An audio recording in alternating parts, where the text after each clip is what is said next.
एक दफ़ा का जिक्र है कि अरब के एक कबीले में एक गैर मुस्लिम शादीशुदा औरत रहा करती थी। उसका शोहर बहुत बड़ा बिजनेसमैन था। एक मरतबा उसने सुना कि मुल्क अरब यानी मक्का में अल्लाह के नबी हज़रत मोहम्मद सल्लल्लाहु अलैहि वसल्लम, जो अल्लाह के महबूब नबी हैं, उन पर एक सूरत नाज़िल हुई है, जिस सूरत का नाम सूरत फातिहा है, जिसमें हर बीमारी की शिफा मौजूद है। जिस पर भी दम की जाती या पढ़कर फूंकी जाती, वो इंसान अच्छा हो जाता, यहाँ तक कि उसमें बेशुमार बरक़ात हैं। इसमें भी अब अकीदे की बात है। मुस्लिम हो या गैर मुस्लिम, अल्लाह पाक जिसके दिल में ईमान की रोशनी डालना चाहे, अल्लाह की कुदरत का तो आप सबको अंदाजा होगा। अब किसी शख्स से उस औरत ने सूरत फातिहा सीख ली। फिर जब उसने सूरत फातिहा का तर्जमा पढ़ा तो उसकी आंखों में आंसू आ गए। वो जब भी ये सूरत पढ़ती थी, अल्लाह उसके बिगड़े कामों को संवार देता। एक दिन उसके बेटे को एक जहरीले बिच्छू ने काट लिया। बड़े बड़े हकीमों तबीबों को बुलवाया गया।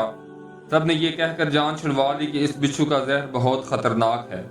उस बच्चे का हम कुछ नहीं कर सकते, तुम्हारा ये बच्चा कुछ ही देर का मेहमान है। माँ का रो रो कर बुरा हाल था और शोहर अपने खुदाओं की इबादत कर रहा था, उनसे मदद मांग रहा था। फिर जब कोई हल नहीं निकला तो उस औरत को याद आया कि उसने सूरत फातिहा को पढ़ा था, जिसमें हर बीमारी की शिफा मौजूद है। उसके दिल में ख्याल आया कि अगर मैं उसे पढ़कर अपने बच्चे पर दम करूं तो क्या मेरा बच्चा ठीक हो जाएगा। क्योंकि अल्लाह ताला ने उस औरत को ईमान की तरफ लाना था, उसके दिल में इस्लाम की मोहब्बत पैदा करनी थी, तो उसकी जुबान में तासीर दे दी। जब उसने सूरत को पढ़कर उस जगह पर दम किया जहां बिच्छू ने काटा था, तो उसका बच्चा ठीक हो गया। जब उसने सूरत फातिहा को पानी पर दम करके पिलाया तो वो उठकर ऐसे खड़ा हो गया जैसे किसी बिच्छू ने कभी काटा ही नहीं था। उसका शोहर दौड़ता हुआ उसके पास आया और कहने लगा, किसी तबीब और किसी हकीम ने इसे ठीक नहीं किया, तो तुमने कैसे इसे ठीक कर दिया। उसने कहा, कुछ नहीं, बस ये सूरत फातिहा है जो बीमारी को ठीक कर देती है। मुझे ये याद थी और मैंने पढ़कर अपने बच्चे पर दम किया और ये ठीक हो गया। उसका शोहर बजाय खुश होने के उससे नाराज हो गया कि ये तुम क्या जादू टोने कर रही हो। उसकी बीवी कहने लगी कि इसी सूरत की बदौलत हमारा बच्चा आज जिंदा है। लेकिन उसके शोहर ने कुछ ना सुना और अपनी बीवी को डांटने लगा, क्योंकि उसे इस्लाम से बहुत सख्त नफरत थी। जब उसकी बीवी यही अमल करने लगी तो वो अपनी बीवी को रोज मारता पीटता और उस पर जुल्म करता और उसे कहता कि मुझे आइंदा तुम्हारे मुंह से ये सूरत ना सुनाई दे। उसको अल्लाह के कलाम पर बिल्कुल यकीन नहीं था, जबकि उसकी बीवी को अल्लाह के कलाम पर यकीन हो गया। उसकी बीवी को अल्लाह ताला ने किस तरह की मदद की, ये भी बड़ा ईमान अफरोज है। उस औरत का शोहर जब घर से निकलने लगा तो निकलते वक्त उसने अपना जूता पहना और उसमें वही बिच्छू मौजूद था जिस बिच्छू ने उसके बच्चे को काटा था।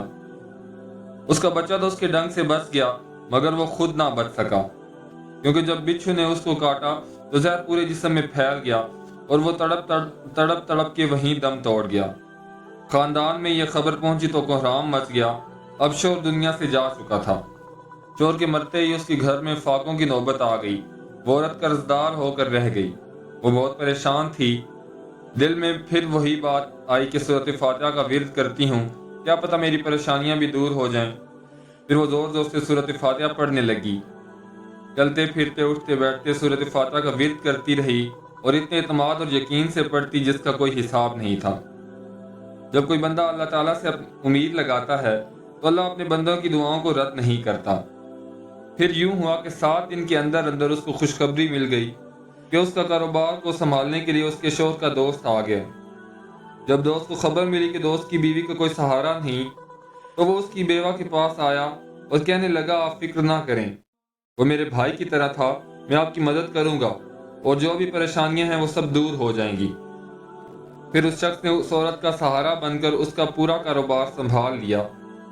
फिर धीरे धीरे जैसे जिंदगी पहले जैसी होती गई, उसके शोहर के दोस्त ने उस औरत को सूरत फातिहा पढ़ते हुए सुन लिया। उसने पूछा, आप क्या पढ़ रही हैं?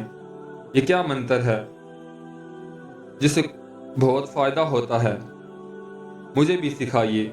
उस पर वो औरत कहने लगी कि ये कोई मंत्र नहीं है, बल्कि मुसलमानों की मुकद्दस किताब कुरान मजीद जो उनके पैगंबर पर नाज़िल हुई, ये उसमें से एक सूरत है जिसका नाम सूरत फातिहा है।